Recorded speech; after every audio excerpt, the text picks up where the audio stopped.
Y Sandra Ángel es químico de la UCB, mención geoquímica, con doctorado en ciencias, mención geoquímica de la UCB y ciencias de la tierra de la Universidad de Grenoble, Alpes, Francia. Profesora de la USB Venezuela en el Departamento de Ciencias de la Tierra, trabajando líneas de investigación relacionadas con la paleoclimatología, geocronología, con isótopos cosmogénicos y geoquímica, con experiencia en la industria petrolera, PDVSA y Total, en instituciones científicas, académicas y consultoras como por ejemplo el IBIC y USM, nos presenta su investigación Isótopos cosmogénicos terrestres y algunas aplicaciones en las ciencias de la Tierra.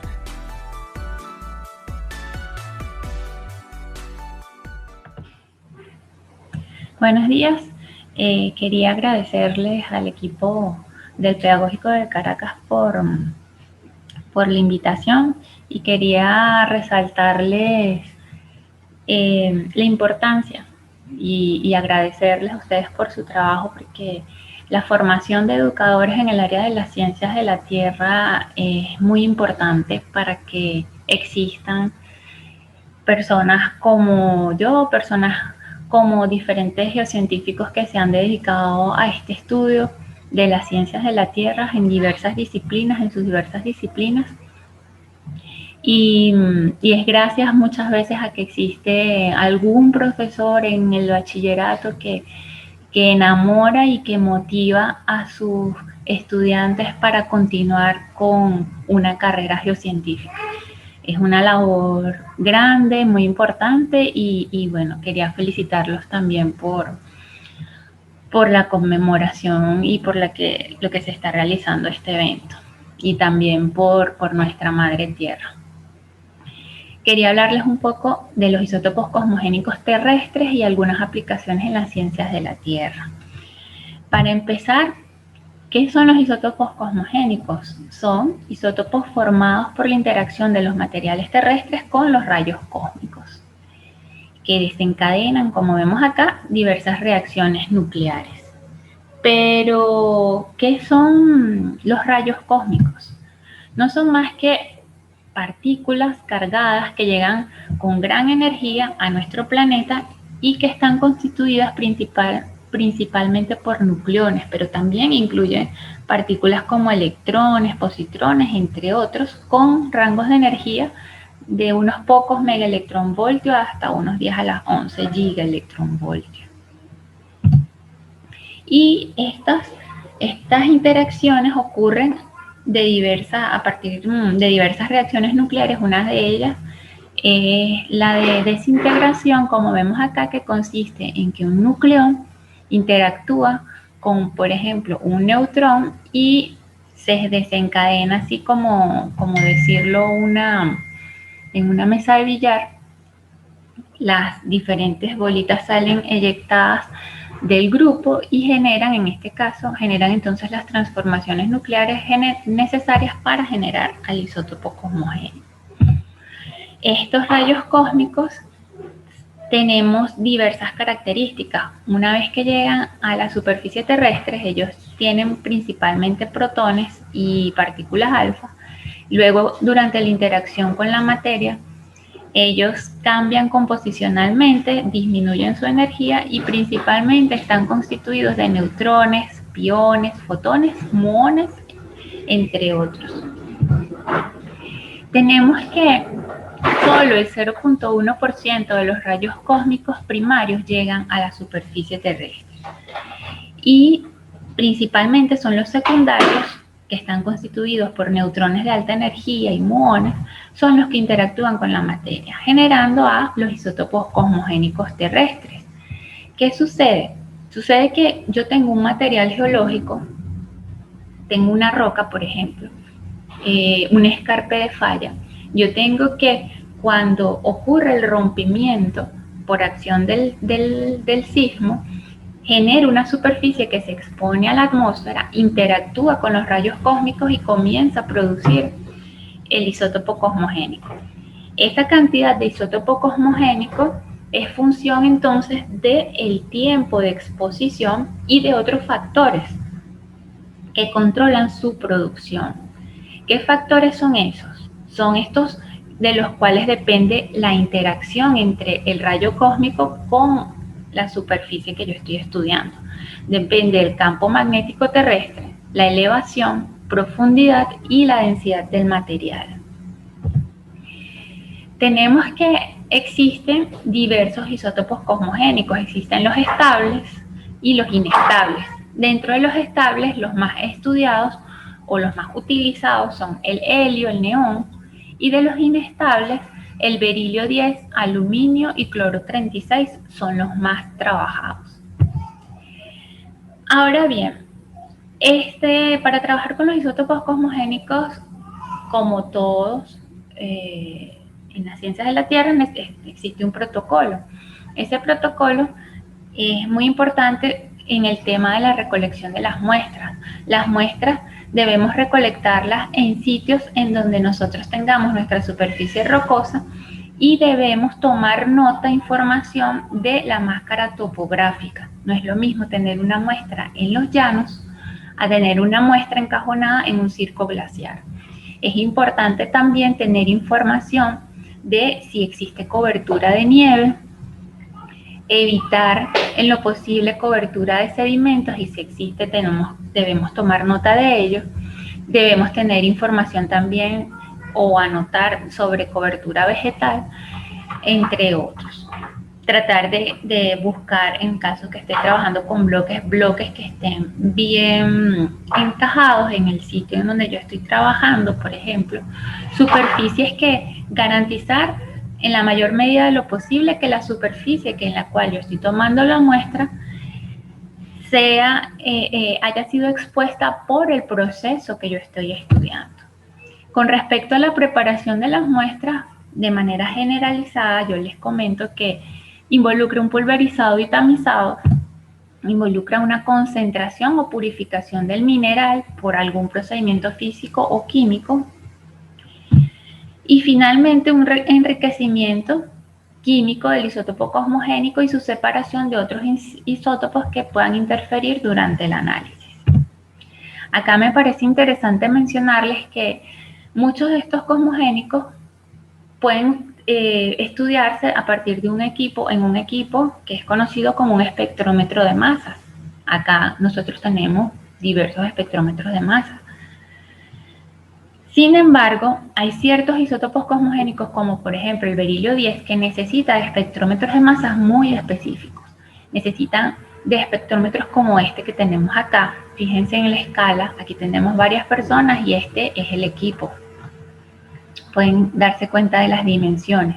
Esto gris acá es su acelerador de partículas, el espectrómetro de masas con el acelerador de partículas. En donde deben ser, por acá se inyecta la muestra, necesitamos aceleradores grandes, generar grandes velocidades para que los isótopos que son isóbaros, en el caso del berilio 10 es el boro 10, puedan transitar largas trayectorias y puedan desviar sus trayectorias para llegar al detector. Entonces son pocos equipos de estos que existen a nivel mundial. Por ejemplo, tenemos en los Estados Unidos, tenemos algunas, cierta Purdue University tiene por ejemplo este equipo, este es en Francia, hay un laboratorio de estos en Francia, hacia la zona sur de Francia, Aix-en-Provence. Tenemos, por ejemplo, en Escocia, en Japón, son pocos los sitios. Con respecto al modelo matemático, no quiero asustarlos, simplemente aquí tengamos en mente la producción de estos isótopos cosmogénicos. Esta concentración C es función de una concentración inicial que pueda tener la muestra, que se conoce como herencia, y la contribución de la formación del isótopo cosmogénico por la interacción de esas partículas cuando llegan, de los rayos cósmicos cuando llegan a la superficie terrestre. Entonces, tenemos principalmente esas partículas, habíamos hablado que eran neutrones y muones. Entonces, tenemos la contribución de los neutrones, la contribución de los muones, y esa contribución es producto de estos parámetros que ustedes pueden ver acá. Es producto, por ejemplo, de profundidad, de la constante de desintegración del elemento del isótopo cosmogénico en cuestión es función del tiempo, es función de una tasa de erosión, de la densidad del material y la longitud de atenuación de las partículas secundarias. Entonces, de todo esto, lo que me interesa que les quede a ustedes es que nosotros podemos estudiar entonces tiempo de exposición, entonces hacer una geocronología, hacer una cronología y tasas de erosión. Y eso es lo que nos permite estudiar diversos procesos, como tenemos señalados en esta imagen. Por ejemplo, aquí en el número 1, cronologías de actividad glaciar. Podemos estudiar, por ejemplo, aquí cronologías fluviales, estudios de terrazas, incisión de ríos. Podemos tener, por ejemplo, estudios de denudación de la cuenca, acá en el número 5. Podemos tener, por ejemplo, acá en el número 7, estudios de cronología de deslizamientos. También ya habíamos mencionado un poco cronología de escarpes de falla. Podemos tener también erupciones volcánicas, que el material cuando queda expuesto comienza a acumular isótopo cosmogénico y podemos relacionar esa concentración con el tiempo de exposición y determinar entonces edad en la que ocurrió esa erupción. Podemos tener cronología de abanicos aluviales, como tenemos acá en 11, incluso estudios relacionados con arqueología, podemos estudiarlos con los isótopos cosmogénicos terrestres. Acá les quiero señalar que existen limitaciones, ciertas limitaciones. Nosotros, por ejemplo, podemos estar estudiando un bloque de una morrena que se generan por la acción de los glaciares y se supone que ese bloque no ha sido expuesto sino cuando se retira o desaparece el glaciar de una morrena. Sin embargo, podemos tener que ciertos bloques pueden ser transportados por la superficie del glaciar o en la superficie del glaciar y luego, cuando desaparece el glaciar, ser depositados en una morrena.